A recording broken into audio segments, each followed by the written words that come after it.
আর যাই হোক, আমাদের দিদি খুব সুন্দর চকলেট ক্রিম খেয়ে নিয়েছেন, তাই না গাইস?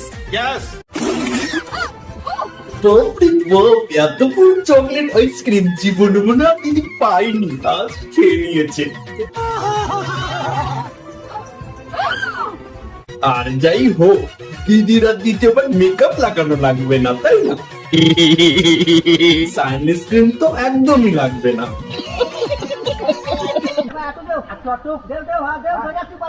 আরে ভাই, কি করছিস ওইভাবে?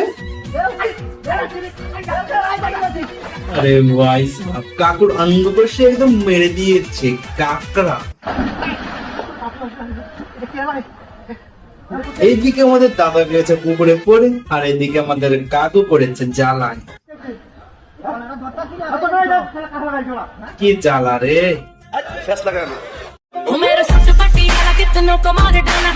আরে ভাই সাহাব, মানে রোবট টোর ভিলেন কোথা থেকে আবার এখানে চলে এলো?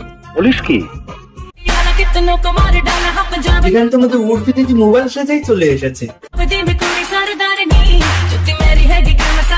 আরে সালা, সাইডে বাচ্চাটা গেঞ্জি জামা পরে রয়েছে, আর আমাদের দিদির তো শীতই কমছে না। আরে এটা আবার কিসের অ্যাডভার্টাইজ চলছে রে ভাই? সালা, কোথা থেকে ড্রেস বানিয়ে নিয়ে আসছে বারে বারে। আর যাই হোক, বাড়িতে হয়তো দিদির একদম জামা প্যান্ট কম ছিল, তার জন্য তো তোয়ালি পরেই চলে এসেছে।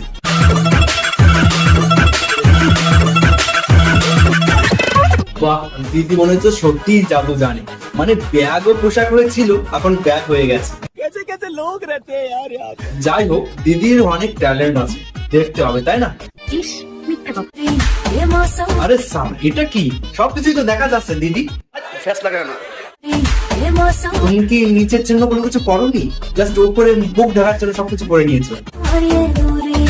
যাই হোক, দিদির মাথায় কিন্তু সত্যিই ট্যালেন্ট আছে, মানে অনেক অনেক আজব আজব জিনিস নিয়ে আসে।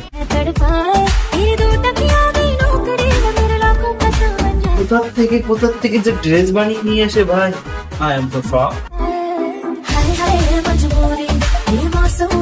আরে সারা, বেলুনটাকে তো ছেড়ে দিতে পারতি, মানে বেলুন দিয়ে ওখানে ড্রেস বানিয়ে নিয়েছে ভাই। और अभी तो रुको, क्लाइमैक्स अभी बाकी है। আরে আরে, পুলিশ কোথা থেকে এলো? আচ্ছা আচ্ছা আচ্ছা, উর্ফি দিদির কাছে এসেছে। বাহ, কি ব্যাপার এটা? বাহ, আমাদের উর্ফি দিদিকে নিয়ে যাবে, তাহলে আমরা এরকম সুন্দর সুন্দর ড্রেস কোথা থেকে দেখবো গাইস? আচ্ছা, হায় রাব্বা, আমাদের উর্ফি দিদি তো পুলিশের দ্বারে হেরেই গেল, লাস্টে একদম পুলিশ থানায় যাচ্ছে ভাই। যাই হোক, অনেকদিন ধরে আমাদের দিদি একদম খুব সুন্দর ভাবে এদের যাওয়া আসা করছিল উল্টো পাল্টা ড্রেস পরে, অবশেষে আমাদের দিদিকে পুলিশের হাজতে নিল।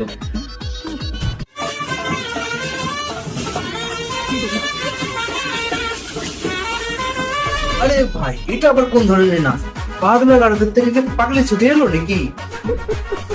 আমি জানতাম কি ছেলেরাই মদ খেয়ে এই ধরনের নাচ করে, এখন তো দেখছি আমাদের পাগলা গারদের পাগলিরাও এরকম ধরনের নাচ করতে পারে। আরে ভাই, ইয়েকে একটু আটকাও ভাই, সবাই এইভাবে দাঁড়িয়ে দাঁড়িয়ে দেখছো কেন? সাঁতার কাটছে রাস্তার উপর।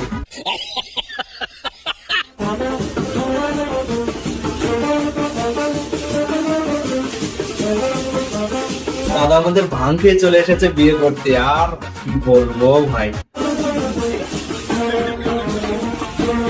বউকে আজ মিষ্টি খাওয়াইয়েই সারবে। আরে কেনা কে চাতে হো? বিয়ের আগেই এই অবস্থা, বিয়ের পরে কোন অবস্থা হবে ভাই?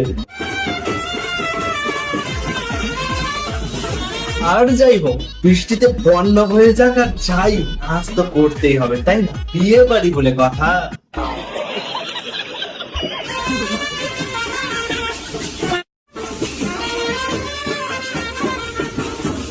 আরে দাদাকে কেউ ধরো ভাই, কারেন্টের ঝাটকা খেয়েছে তো, ওকে বাঁচাবে না নাকি?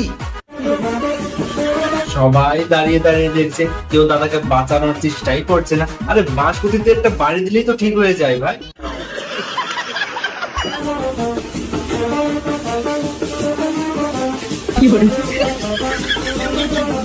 বাহ, আমাদের জামাই বাবু তো খুব সুন্দর নাচ করতে পারে, রুমকাটা খুব সুন্দর দিতে পারে।